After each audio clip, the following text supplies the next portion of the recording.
अस्सलाम वालेकुम। मैं तैयब एजाज उम्मीद करता हूँ तमाम ताल्लुक़ खैर ऑफिस होंगे। न्यू मेट्रो सिटी गुजर खान का एक और केस स्टडी मेरे पास है। मैं केस स्टडी आपके पास लेकर आया और गाइड कर रहा हूँ कि क्या करना चाहिए। इस वक्त एक फ़ाइल है 19,90,000 वाली फ़ाइल है।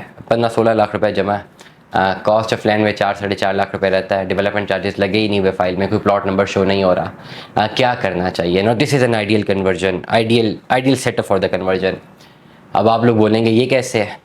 देखें, जब मार्केटें रिवर्स होती हैं ना, स्पेसिफिकली रियल एस्टेट में हमेशा एक थंब रूल है कि जिसने टाइमली पैसा इन्वेस्ट किया वो मुनाफे में गया, जिसने लेट कर दिया वो नुकसान में गया। गोल्ड में भी ऐसा ही होता है। बट पिछले 15-16 साल के एक्सपीरियंस की अगर मैं बात करूँ तो it's the first time in the history of Pakistan के पिछले 3 सालों से हम ये देख रहे हैं कि जिन्होंने 5 साल पहले इन्वेस्ट किया वो लॉस में, और जो अभी इन्वेस्ट करने जा रहे हैं वो प्रॉफिट में जा रहे हैं। No, this is the problem कहीं, अपॉर्चुनिटी कहीं, क्राइसिस कहीं, इट हैपन्स। अगर आप कैपिटलिस्ट इकोनॉमिक मॉडल को पढ़ें तो इट हैपन्स, और स्पेसिफिकली डेवलपिंग वर्ल्ड के ओवरऑल बिजनेस मॉडल्स को पढ़ें जहाँ पे ज़्यादातर रुझान रियल एस्टेट की तरफ ही होता है, या जहाँ पे वो कारोबार बहुत ज़्यादा इस्टेब्लिश करते हैं उन ममालिक में कि जो लोग मेडिकल के शोबे से मुंसलिक हों या एजुकेशन के या रियल एस्टेट से, तो वही 3 लोग जो है मिलियन बिलियनर होते हैं।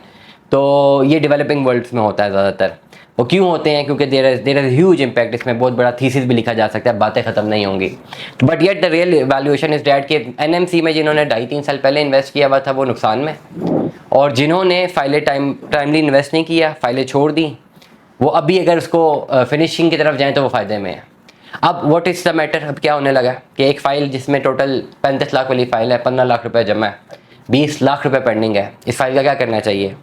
ये भाई अगर इस वक्त हेड ऑफिस फ़ोन करेंगे तो हेड ऑफिस पता क्या बोलेगा? क्लैरिटी के साथ बता रहा हूँ, रिमेनिंग ड्यूज आप क्लियर करें, 38% डिस्काउंट लें और प्लॉट ले लें। वो प्लॉट नंबर लगेगा बी ब्लॉक का, कोई 2500-2600 का, और ये अगर इन्होंने फैसला किया तो इनकी इन्वेस्टमेंट मजीद 2-4-5 सालों तक, 6 सालों तक स्ट्रक्ड है। बड़ी क्लैरिटी के साथ बात कर। इस पर्टिकुलर केस में अगर मेरे पास ये फाइल होती तो अगर मैं पहली ऑप्शन पे जाता तो मेरी इन्वेस्टमेंट 5 साल तक स्ट्रक हो जाती। दूसरी ऑप्शन क्या है कि ये फाइल की एडजस्टमेंट, साथ कैश इन हैंड जो कि रिमेनिंग है, और अर्ली बर्ड में ट्रांसफ़र, अर्ली बर्ड के ऑन ग्राउंड पोजेशनेबल प्लॉट में ट्रांसफ़र, मिनिमम कैश दे के फाइल एडजस्ट करवा के जितनी मिनिमम जो है वो कन्वर्जन बन सके, और उसके बाद प्लॉट को छोड़ देना है जस्ट फॉर 1 to 2 ईयर्स। उसके बाद वो डेफिनेटली वो प्लॉट जिस प्राइस पे एडजस्ट हुआ होगा उससे तो प्रॉफिट देगा ही देगा, और लॉन्ग रन पे एक पर्टिकुलर एक टेंजेबल एसेट तो बन ही गया। तो now this is the overall knowledge platform. हम smack group of marketing and sales के प्लेटफॉर्म से नॉलेज प्रोवाइड करते हैं। एक ऐसी फाइल जिसको अभी आप फ़ोन करें हेड ऑफिस, वो यही गाइड करेंगे। रिमेनिंग सारी अमाउंट आप क्लियर करें, 38% डिस्काउंट लें, प्लॉट नंबर लें, वो बी ब्लॉक का प्लॉट नंबर मिलेगा। वो प्लॉट में भी 5-6 साल बाद जाके मिले, but there will be no one to guide you कि do not do that.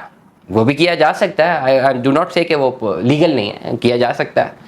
But cost benefit analysis कहाँ पे है? दूसरी ऑप्शन के ऊपर कि फाइल एडजस्ट की जाए, साथ वही कैश जो जमा करवाना है वो कैश मार्केट में एडजस्ट किया जाए, और अर्ली बर्ड का प्लॉट लिया जाए, या ए साउथ के पहले 100-150 प्लॉटों में एक प्लॉट ले लिया जाए और बैठ जाए आराम से, 2 साल वेट किया जाए, और जब खीर पक के बिल्कुल ठंडी हो जाए, बिल्कुल रेडी हो जाए, उस वक्त मुनाफे की सूरत में इस सब्र के फल को खाया जाए। दुआ में याद रखिएगा, अपना बहुत सारा ख्याल रखिएगा। स्टे ट्यून्ड में। अल्लाह हाफ़िज़।